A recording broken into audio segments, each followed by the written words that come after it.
할렐루야. 사랑하는 대강의 가족 여러분, 오늘 하루도 하나님의 말씀과 동행하는 삶이 되길 소망합니다. 오늘 함께 나눌 하나님의 말씀은 누가복음 2장 1절에서 7절 말씀입니다. 그때 가이사 아구스도가 영을 내려 천하로 다 호적하라 하였으니 이 호적은 구레뇨가 수리아 총독이 되었을 때에 처음 한 것이라. 모든 사람이 호적하러 각각 고향으로 돌아가매 요셉도 다윗의 집 속속이므로 갈릴리 나사렛 동네에서 유대를 향하여 베들레헴이라 하는 다윗의 동네로 그 약혼한 마리아와 함께 호적하러 올라가니 마리아는 이미 잉태하였더라. 거기 있을 그때에 해산할 날이 차서 첫 아들을 낳아 강보에 싸서 구유에 뉘었으니 이는 여관에 있을 곳이 없음이러라. 아멘. 이제 본문은 이 세례 요한에서 예수님을 향하여 초점이 맞춰지기 시작합니다. 이 세례 요한이 출생 후 6개월 후 아기 예수께서 탄생하게 됩니다. 오늘 본문은 예수께서 탄생하시는 그 배경을 보여주고 있습니다. 이 말씀을 통하여 우리가 볼 수 있는 것은 예수님의 탄생은 철저하게 예언의 성취라는 사실과 역사적 사실임을 우리가 알 수가 있습니다. 먼저는 예언의 성취입니다. 예수님의 탄생은 하나님께서 선지자를 통해 예언하신 그 예언의 성취입니다. 예수님의 고향은 갈릴리 나사렛입니다. 아버지 요셉과 어머니 마리아가 살던 곳은 나사렛입니다. 그러나 예수님은 베들레헴에서 탄생하셨습니다. 미가 선지자는 이렇게 예언합니다. 베들레헴 에브라다야, 너는 유다 족속 중에 작을지라도 이스라엘을 다스릴 자가 내게서 내게로 나올 것이라. 그의 근본은 상고의 영혼에 있느니라. 바로 메시아가 베들레헴에서 탄생하실 것이라는 예언입니다. 그리고 이사야 선지자는 갈릴리에 대해서 예언합니다.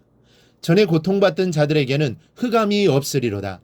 예측에는 여호와께서 수불론 땅과 납달리 땅이 멸시를 당하게 하셨더니 후에는 해변길과 요단 저쪽 이방의 갈릴리를 영화롭게 하셨느니라.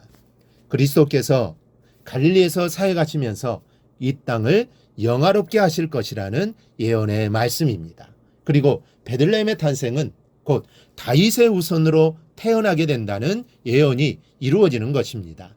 이사야 9장을 보면 그 정사와 평강의 다함이 무궁하며 또 다윗의 왕자와 그의 나라를 굳게 세우고 지금 이후로 영원히 정의와 공의로 그것을 보존하실 것이라. 만군의 여호와의 열심히 이를 이루시리라. 즉 다윗의 후손으로 메시아가 탄생할 것을 예언하십니다. 또 하나는 동정녀를 통한 메시아의 탄생입니다. 이사야 7장 14절을 보면 그러므로 주께서 친히 징조를 너희에게 주실 것이라. 보라, 처녀가 잉태의 아들을 낳을 것이요 그 이름을 임마누엘이라 하리라. 지금 이 예언들이 한꺼번에 이루어지는 순간입니다. 예수님의 탄생은 우연히 그리고 사람이 지어낸 이야기거리가 아닌 하나님께서 계획하신 일이 이루어진 것임을 우리는 알 수가 있습니다. 둘째로 예수님의 탄생은 역사적인 사실입니다. 예수님의 탄생은 이 가이사 아구스도에 의한 호적이 이루어진 사실과 구레뇨가 수리아의 총독으로 있을 때에 이루어진 역사적인 사실입니다. 이때를 기점으로 역사를 추적해 들어가 보면 예수님의 탄생은 BC 7년경이 된다고 합니다. 이 로마가 인구조사를 시작하는 연도로 따지면 그렇습니다. 로마는 14년을 주기로 인구조사를 했다고 합니다. 그 주기를 볼 때 BC 7년입니다. 그러나 유대인들의 인구조사에 대한 반발과 로마가 전 제국을 중심으로 인구조사를 시행할 때 한꺼번에 시행할 수 없었던 점을 고려하면 2, 3년 후에 시작하게 되었을 것이라는 사실에서 예수님의 탄생은 BC 4년경이 됩니다. 이때 구레뇨는 수리아의 총독으로 근무를 했었습니다. 이것은 당시 역사가들의 기록과 일치합니다. 특별히 이 1세기의 역사가인 요세푸스는 주님의 탄생을 BC 4년이라고 이렇게 기록하고 있습니다. 주님은 낮은 자리에 오셨습니다. 그는 하나님의 본체셨지만 사람이 되셨고 태어날 때도 마구간 구유에 누이셨습니다. 철저히 낮아지셨습니다. 이것은 섬김을 받으러 온 것이 아니라 섬기러 오신 분이셨기 때문입니다. 사랑하는 여러분, 우리는 주님의 탄생은 허구가 아닙니다. 예언의 성취며 역사적 사실입니다. 그리고 예수님이 이 땅에 오신 것은 바로 섬기러 오셨습니다. 우리는 예수를 따르는 자입니다. 그러기에 우리의 삶도 섬기는 자의 삶이 되어야 합니다.